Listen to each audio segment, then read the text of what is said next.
यात सेनादल, हवाई दल, सुरक्षा दल तसेच विविध राज्याचे विद्यार्थी व कलावंत भाग घेतात। स्वातंत्र्य दिनाची स्मृती म्हणून सर्व देशभक्तांचे स्मरण करून हा स्वातंत्र्य दिन एक राष्ट्रोत्सव म्हणून साजरा केला जातो। अरे वा, खूपच छान साजरा केला जातो। तुला माहिती आहे, आपल्या भारतात स्वातंत्र्यपूर्वीची परिस्थिती ही अत्यंत दयनीय होती।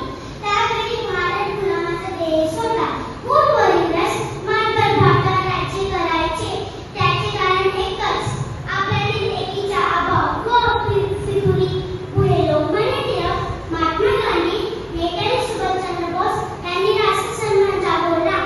अनेक क्रांती तुरुंगवास भोगले। भगतसिंग, राजगुरू, सुखदेव यांच्यासारखे अनेकांनी आपल्या प्राणांचे बलिदान दिले भारताच्या स्वातंत्र्यासाठी। ज्या आईने आपला पुत्र फासावरती चढवला, ज्या स्त्रीचे कुंकू बंदुकीच्या वरील पुसले गेले, असे अनेक कुटुंब उद्ध्वस्त झाले।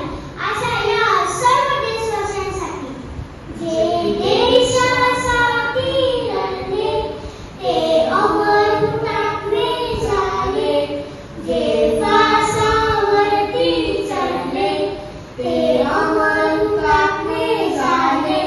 सोडिले सर्व घरदार, सोडिला सुखी संसार।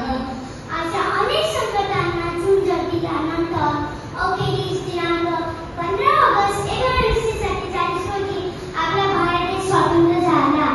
खरोखरच स्वातंत्र्यपूर्वीची परिस्थिती ही अत्यंत दयनीय होती। या देशभक्तामुळे आपण उगवतीचा सूर्य पाहू शकतो। या देशाच्या तरुणांनो, वीरांनो, हा देश ही मातृभूमी आता तुमच्या हातात आली आहे।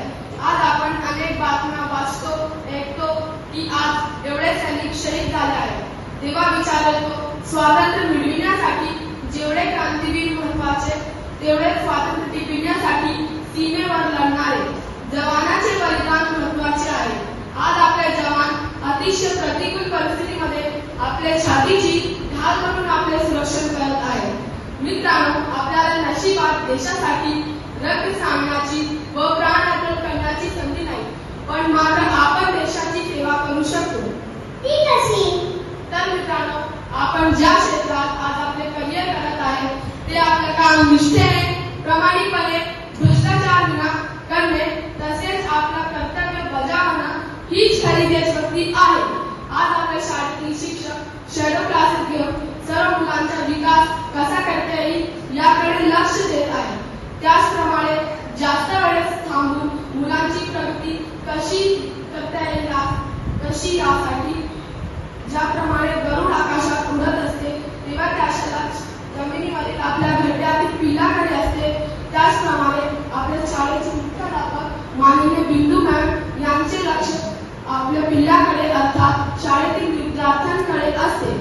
त्या शाळेच्या प्रत्येक गोष्टी जाणून असतात। आपल्याला शिक्षणाबाबत, सुरक्षितेबाबत असुविधा होऊ नये म्हणून नेहमी प्रयत्नशील असतात।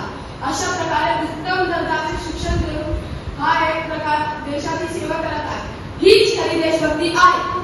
जवान आपल्याला कसं आहे? बोलका बाळांनी आपल्याला